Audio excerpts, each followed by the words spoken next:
This is still Breakfast Daily right here on City TV, and it's time for our Heritage on Air series. And a very warm welcome to our listeners on 97.3 City FM as well. We've taken the radio over, and today we're talking about something very interesting. You know, I did say, and we have been saying that over the next 2 weeks, we're looking at a fusion of music and food when it comes to our heritage. Now, Malta Guinness. Malta Guinness is a sponsor of the Heritage On Air series, as is ATL. But Malta Guinness has a very special place in our hearts when it comes to our history with food, especially in the 90s and, you know, growing up in those times.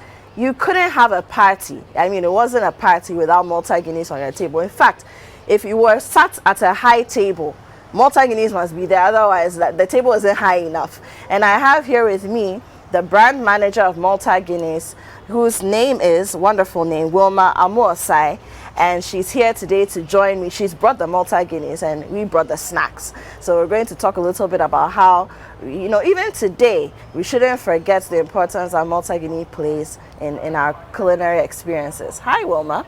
Hi, nice How to are you meet doing? You. I'm good. Nice And to yourself? meet you. I'm well. Otele brand there. Oh, funny. Yeah, she's carrying the brand on her head, literally. The Malta Guinness brand. So we have here some Aigbe biscuits. We have our local flour chips, right? So how they are made, you have some margarine, you have some flour, a bit of salt, some spices. It could be pepper, ginger, grounded ginger, whatever. Roll it into a dough, and then we fry it after you've cut it up. Then we have our dunle or atipupui, depending on where you're coming from, how you call it. There's polo, the original coconut biscuits. So what we call desiccated coconut, dried coconut, blend it into a flour, add some sugar, a few other things, and then we fry it. So fried biscuit. And then plantain chips. As for plantain chips, nobody has forgotten about them. They're still with us. And then some original tea bread. with a kolebu powder on it, of course, as we say. Yes. And then we have some digestive biscuits. Yeah. Because Malta Guinness back in the day, Charlie, if you are hungry and you want to just have a quick snack, Malta Guinness and then digestive goes nicely. And for those who believed that if you add milk to your malt, all your ailments would disappear, we have some creamy plus milk. Of course, they sponsor Breakfast Daily, and at some point we're going to do the combination of malt and milk. So let's talk about Malta Guinness. Yeah. I don't think a lot of us have actually thought about what goes into making malt. So let's talk about the ingredients in there. Okay, so Malta Guinness is made in Ghana, and that is... Oh, it is? Yes, That's wonderful to know. It's made in Ghana by Ghanaians. For Ghanaians. Wonderful. That's part of the reason why we partnered with Heritage Month to celebrate everything made in Ghana, and also to celebrate Ghana. Yeah. So if you go around and you see a cheers to Ghana, it is Malta Guinness celebrating Ghana. So first of all, I'd like to say Malta Guinness is made with love. Basically, one of the most important ingredients that you would find is made by Ghanaians, if I should put it that way. Malta Guinness is made of so many things, especially raw materials that are sourced here in Ghana. You have maize, you have barley, and of course, when you look at our properties that we like to boast of when it comes to Malta Guinness, we say we are the champions when it comes to vitality, when it comes to strength and all of that, because we have B1, B2, B3, I could go on and on and on. Basically, it is good for you. Yeah. So, I mean, Malta Guinness has been in existence since probably the day I was born. Yeah. Since before I Forever. was born. So it's one of the key. I think it should out be on the flag. with a short, fat bottle. Yes, and then it changed over time. Yes. And then now we have this beautiful can over here. Wonderful. You have the PET bottles as well. Yes, very and cute, then the very glass. slim. Yes. The glass as well. And then we have so this. Malta Guinness has grown with us. Yes, it has. Okay. Now, what are some of the things that you have your clients telling you about Malta Guinness? Like when you talk to people, how do they associate or connect to the brand? Through their memories of when they were younger, places they've been, and how they've, you know, sort of interacted with Malta Guinness. So, personally, my earliest memories of Malta Guinness would basically be, I think, when I was going for our day. I mean, it was the brand to take to school when Yeah. you want to What? boost. You have people taking Malta Guinness to fill themselves when they are not feeling so well. One of the key things that they go for is Malta Guinness.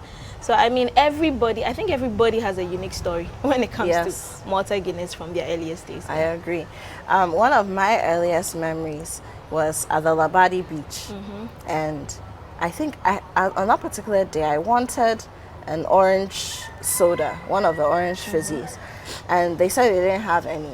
And my dad actually said, oh, try. And it was my first time drinking Malta Guinness. And how was it? Since then, I've never gone back. So to the point where, you know, I'm not a very good eater. My eating habits are bad. I love food. I respect food. I enjoy talking about gastronomy and the art of food. But I'm a very bad eater. I don't eat much. My eating habits are irregular, eating times off. But so when I was pregnant with my first son, you know, and the weight of the baby was not picking up enough, the doctor actually told me to go and drink Malta Guinness. Yes, he said go and drink Malta Guinness and it will help you bulk up. So my two colleagues and I, shout outs to Ivy and Awo, when we were sharing the pregnancies together, we would sit down and drink malt, you know, just to go along and make sure that the babies were okay. So I believe you when you say that Malta Guinness, they are not just doing PR here. Oh, no, Malta no, Guinness is a great thing. It is. Okay, so I'm sure you've heard about, I don't know whether to call it a myth, a legend, a piece of advice, the fact that if you combine malt with milk, not only is it a great drink, but it's good for stomach upsets. It helps people who struggle with weight gain to put on weight. So many people who are anemic, they say it gives you blood. That's the Ghanaian parlance. If you're anemic or you're struggling with an HB count, they'll say, oh, malt and milk, that combination gives you blood. That's what they say. I don't know if you've heard any of those things. Oh, we've heard that. And over the years, everybody has found a way to enjoy their Malta Guinness. Some people love to mix it with milk. Some people like to eat it with bread or biscuits. Yeah. So we have actually been trying to experiment or figure out what Ghanaians love about Malta Guinness and how they love to enjoy their Malta Guinness. So I'm guessing that's probably one of the most exciting things that we're going to do today. And yeah, I mean, however they want to drink it, whatever makes them happy, whatever makes them feel Ghanaian with Malta Guinness, you know. Wonderful. So let's get into it. Let's mix our malt and milk. I mean, our radio listeners can't see us, but we'll talk them through the process. So we've got our Malta Guinness in a can, very beautiful cans, and of course the sticker, the tax stamp is on there. We are paying taxes, we are paying taxes. Okay. So open a can. Wilma, you want to do yours as well? Have you done this before? In high school, yeah. In high school. Okay, so how do you pour the whole can in? What's the way you do it, or you used to do it in high school? What high school did you go to? Wesley Girls. Oh, you went to Wesley Girls. Gay Hey Girl. Yes, please. And you work with a brand that has yellow. Of course I So you pour it in there. Hey, so Gay Hey Girls, this is what you are doing. Some of us do, yeah. Some of you. Yes, we do. Okay.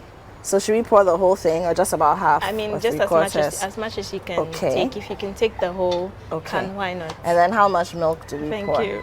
You're welcome. I would prefer to just go with a little bit. Okay, so just a little bit. You Yeah. don't need to pour the whole tin of milk. Not And again, for our radio listeners, we're using Creamy Plus. So you can't see us, but we are enjoying the Creamy Plus that Bernard and Kokui and Kojo and Godfred and Nathan talk about every morning. So that's enough, right? Okay. So what did you just swig it? Yes, and Mix it then of nicely. course we have to Yes, cheers and we're to Ghana. drinking in calabashes. Cheers to Ghana. Cheers to Ghana. And then we sip.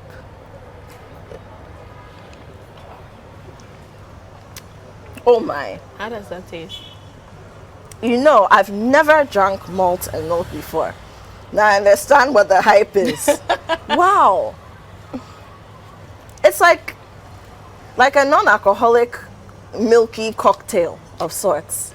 Yeah, you can say that. Yeah. You can say that, yeah. Oh my. Okay. Lovely. And what do you imagine, using? so I personally would go for Depending on how I'm feeling. This month I'm feeling very Ghanaian. Very Ghanaian. Very, very Ghanaian. So I'd probably go with the Aigbe Okay, biscuits. so the Aigbe biscuits. I have some Aigbe Okay, I'll heritage follow you. inside Hey, of Charlie, me. me too. My middle name is Sayram. That's my Christian name, actually. Oh, okay. I'm Sayram. Aku. Yeah, Aku. Yes. So today is your day, Wednesday. Today is my day. Okay, so you go with the Aigbe biscuits. So you just take a bite and then you sip. Yeah. Look, you guys don't know what you're missing. Okay. That's an interesting taste. I like it. I like it. Okay. So let's talk about some of the, I know we're doing a lot of snacks today, but some of the heavier meals that, because malt is quite heavy. It can be a meal on its own. It can. I mean, when you're hungry and you don't have, even today in the office, 2022, you're hungry, you don't have food, or you're on the run, one of the first things that comes to mind is let me get some malt, right? Absolutely. So what are some of the meals that you would say we could pair Malta Guinness with, away from the snacks, the heavier meals, the full meals? I mean, again, whatever your preference. We have people pairing Malta Guinness with jollof. We have people pairing Malta Guinness with wache, even with banku, with fufu.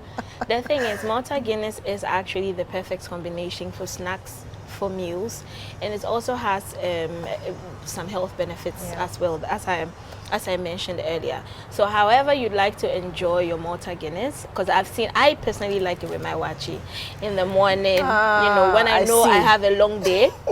I like to power up a little bit. Hey, you didn't bring some of the wache with you. I'm sorry. Next time, the next time I'm here on Heritage Month, we'll have a buffet. But yes, sometimes when I like to power up for the day, I probably go heavy. So I'll probably do a wache from my favorite wache joint, and then I'll do like a Malta Guinness. How do you like your wache? Ooh, I like it with everything inside. So everything. Walk us through the everything. There has to be the plantain. Okay. It's non-negotiable. Fried plantain. Exactly. Fried ripe plantain. Fried ripe plantain, soft. And then you have to have your salad. Okay. Again, non-negotiable. It has to be there with cream in it. Everything. Sochi. Oh, you know it. Spoken like a true Ghanaian. Yeah. Yeah. So basically, every single meal in Ghana can be paired with a Malta Guinness. Yeah. That's wonderful. So let's go back to the ingredients. You mentioned that they are sourced in Ghana. Yeah. And a lot of the time when you think of malt, I don't think people think of maize. But you mentioned maize. Yes. You mentioned barley as well. So I know you're not going to give away your trade secrets on how you produce Malta Guinness, but like, what are some of the processes that the raw ingredients go through before we get this wonderful drink that has become a part of our Ghanaian lives? Okay, so if you are to take a tour in our very, very, very, very beautiful brewery, I think we have to do that. I think we should. I really think we should. You realize that everything is very immaculate and detailed because we want to be able to come up with the best product and the best liquid and the healthiest for the Ghanaian consumer, for anybody who wants to enjoy Malta Guinness. So we have a lot of machines, and we have our raw materials going through so many different processes to make it ready to be brewed into Malta Guinness. So we really do take great pride in how we move our processes from when we source the raw materials from our local farmers, and it's probably one of our biggest pride, the fact that everything is sourced from Ghana. And which parts of the country do you source from? All over Ghana. All over Ghana. So wherever maize is grown, you're likely to tap into that market. Exactly. Do you have agents who go to the farms directly, or we have all of those? Yes. So we have a whole procurement and sourcing team that are in charge of reaching out to these farmers, and we have very good relationships with them because they are a major stakeholder. So it's not just about us going to pick it. You know, we do so many things to empower them. We have a very good relationship with them because they are part of the winning story. If they're not producing, there's no Malta Exactly. Guinness. How is Malta Guinness done without our Ghanaian farmers? Exactly. Yeah. Okay, so now let's talk about the maize. I imagine we don't just ferment it like we are going to make kenke or banku. No. There must be a process because Yes. we've got a drink out of it. Yes. What's that process like? I know it must be long and It arduous, is, but just a it general is, idea, it is, because a lot it of us is. don't know. No, no. So it is. So as I said earlier, it goes through very specific processing. I really don't want to go much into details on that because it might get technical. I understand. But when we source these materials, we have whole housing for them that are supposed to be housed under specific conditions. Okay. We do not.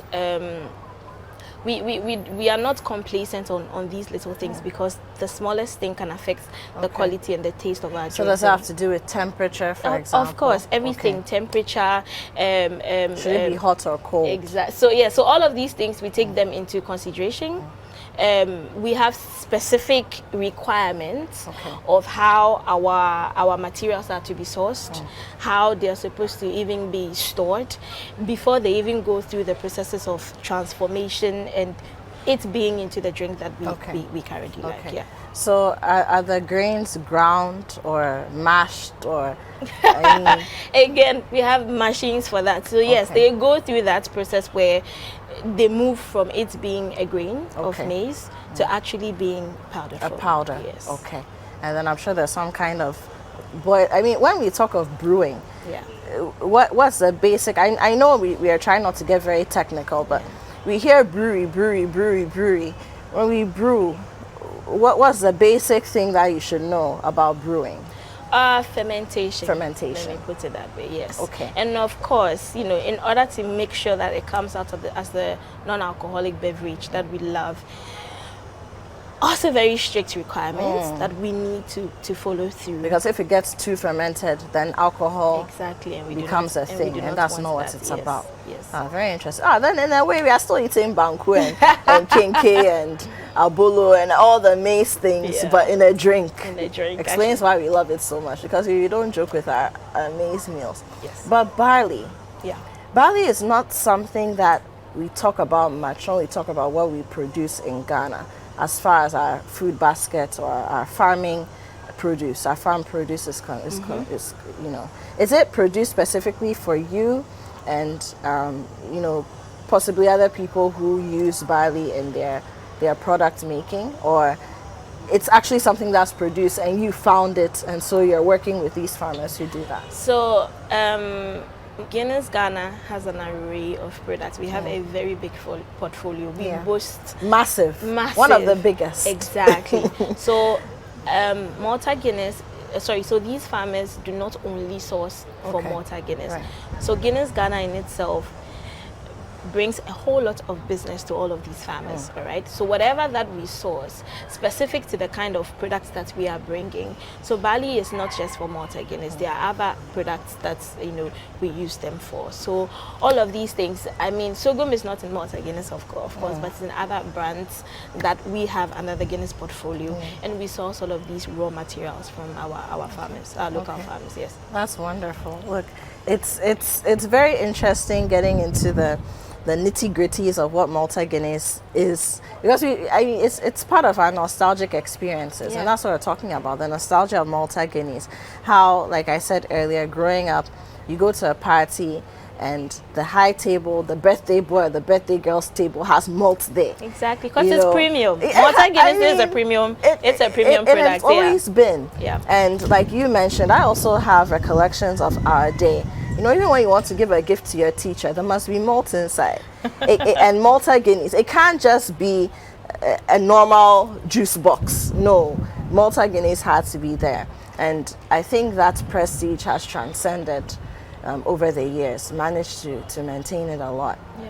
And again, to our listeners on radio who can't see all the things that we have here, if you just joined us, we've got some adunle, aibe biscuits, plantain chips, the unripe ones. Okay, it's not honey horn, it's not cocoa, it's unripe, the green ones. Then we have our local flour chips. We have polo, and for those who don't know what polo is, what you do is you take the dried coconut, turn it into a powder, add some other ingredients to it, create a cookie dough, and then we fry it. So our local coconut biscuit. We have digestives, because those are also and digestives are produced in Ghana. It was intentional.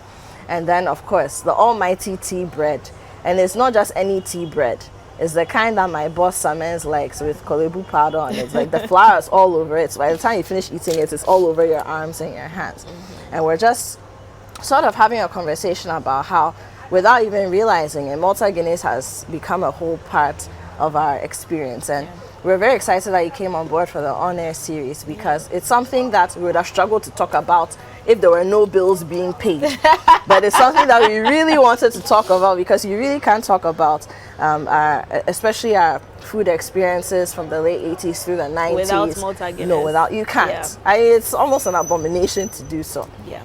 Okay, so and we have Creamy Plus too. Yes, Creamy Plus, our evaporated milk of choice here in the city, not just on TV but on radio as well. And we've mixed some of that Creamy Plus with the Malta Guinness. Okay, so let's wrap this up, Wilma.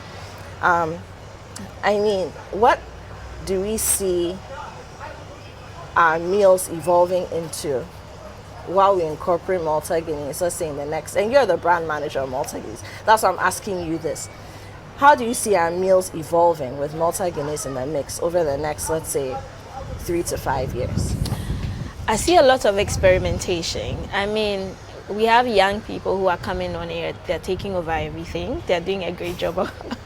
They're doing a great job doing that, and they come with a quest to know more, to do more, and to explore more. So a lot of the things that we see currently are people actually using Malta Guinness to cook their foods. Oh, wow. Exactly. We are seeing parents that we hadn't seen before.